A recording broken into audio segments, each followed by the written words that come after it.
Today, Queen Elizabeth II is the head of state of the great nation of the Hebrew Covenant called Great Britain.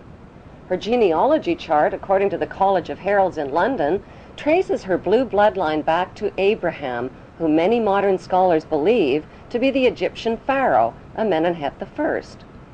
By connecting 22 dots, the true Hebrew and royal Egyptian identity of Queen Elizabeth II comes into focus. Number 1. What is the stone of Jacob, a Hebrew patriarch, doing beneath the Queen's throne chair?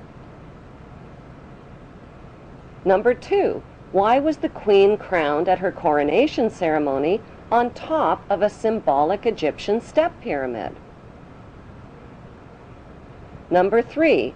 The monarch's crown has 12 stones at the base, each representing the 12 Hebrew tribes.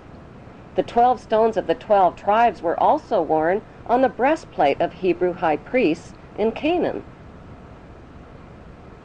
Number 4. The Union Jack represents the reunion of the United Kingdom of the 12 tribes of Jacob, or Jacob.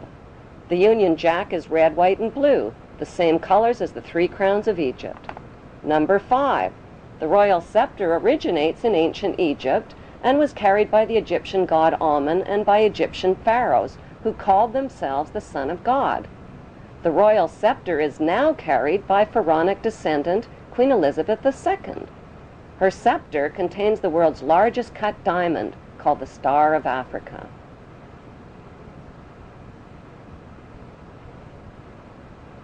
Number 6. The Queen's punishing flail or whip is partially hidden under her arm.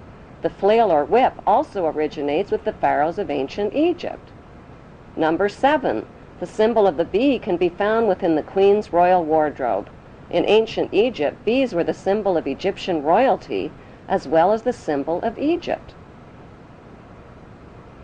Number 8. The symbols on the British coat of arms reveal Britain's Hebrew origin. According to the Bible, the harp symbolizes the Hebrew King David. The biblical lion and unicorn holding up the shield symbolize the nation of Israel. The motto, Dieu et mon droit, means God and my right, indicating the divine right of the British monarch to an eternal throne. Number 9. The headdress worn by judges and the Queen's high-ranking officials originate in ancient Egypt.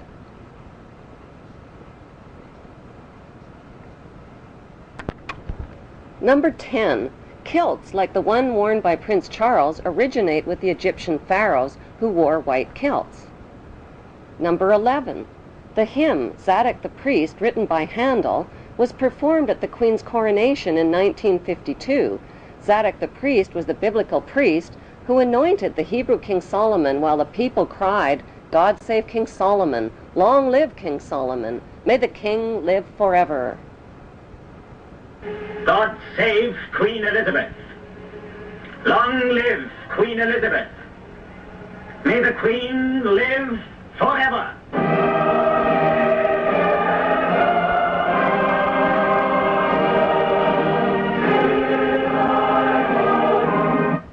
Number 12. During the coronation ceremony, the Queen turns to face the 4 corners of the globe.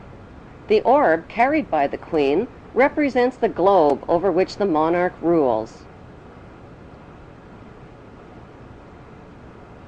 Number 13. The monarch's coronation gifts of a rod, bracelets, and a ring are a reenactment of the Bible story of the Hebrews, Judah, and Tamar.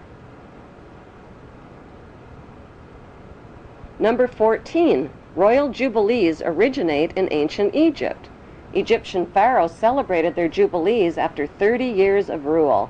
In pharaonic tradition, the Queen has celebrated both silver and golden jubilees.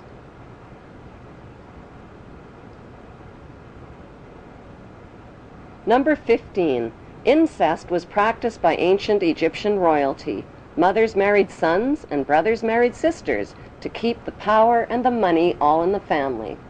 Like their pharaonic ancestors, the British monarchy have a long history of incestuous inbreeding. Number 16.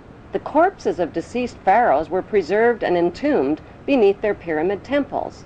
The corpses of 19 deceased British monarchs are also preserved in marble tomb slabs beneath the modern-day temple called Westminster Abbey.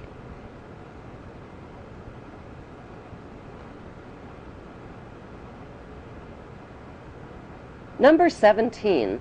The ancient pharaohs advertised their power with their image on coins and stone monuments. The power of the queen worldwide is advertised with her image printed on more coins and stamps than any other head of state in history.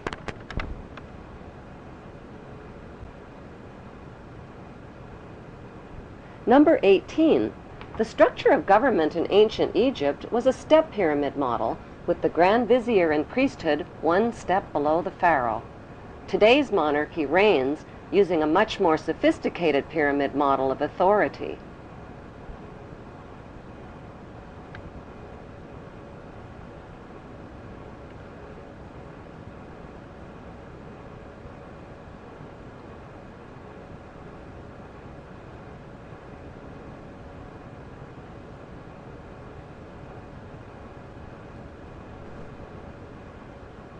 Number 19.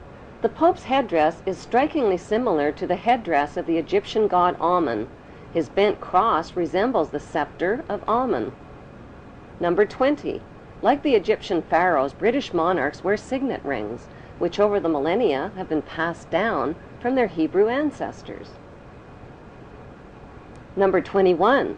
The British Mint recently printed legal tender coins called the One True Ring and the Ring of Power. On one side of the coin is Queen Elizabeth II. On the flip side is the ring from Lord of the Rings. These legal tender coins printed by the British Mint raise the disturbing question, who is the real Lord of the Rings? One ring to rule them all.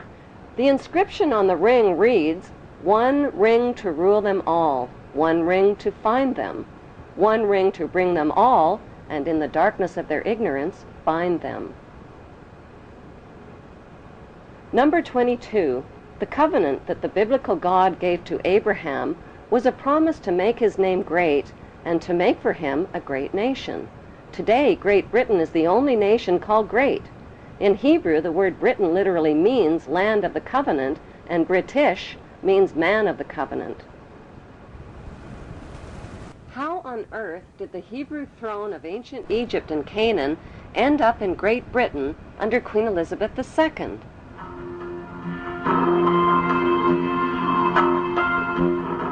Historically, a series of powerful invaders, the Philistines, Assyrians, Babylonians, and Persians, conquered the land of Canaan, which the Hebrews called Israel. The Hebrew tribes of Manasseh and Dan joined forces and became the Macedonians, or Macedonians. They fled to Greece with their gold and their riches. They wore white kilts like the Egyptian pharaohs, played goatskin bagpipes, adopted the Greek culture, and settled along the river Danube, which they named after the tribe of Dan. By 322 BC, their leader, Alexander the Great, reconquered Egypt and appointed his general Ptolemy I as the new Hebrew pharaoh of Egypt.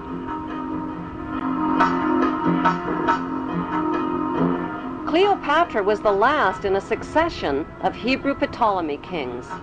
Although Cleopatra is considered to be the last of the Egyptian pharaohs, author Ralph Ellis claims that Jesus was the last of the Hebrew pharaohs of Egypt.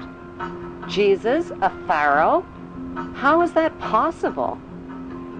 The historical facts show that the last pharaoh of Egypt was Ptolemy XV, who was nicknamed Caesarion or Little Caesar. Born in 47 BC, Caesarion was the son of two of the most famous parents in world history, Roman ruler Julius Caesar and Egyptian pharaoh Cleopatra. When Caesarion's mother, Cleopatra, proclaimed herself to be the reincarnation of the virgin goddess Isis, Caesarion became the son of a virgin mother goddess. When Caesarion's father, Julius Caesar, was elevated to the status of God by the Roman Senate, Caesarion was recognized as the son of God and heir to God's kingdom, the Roman Empire.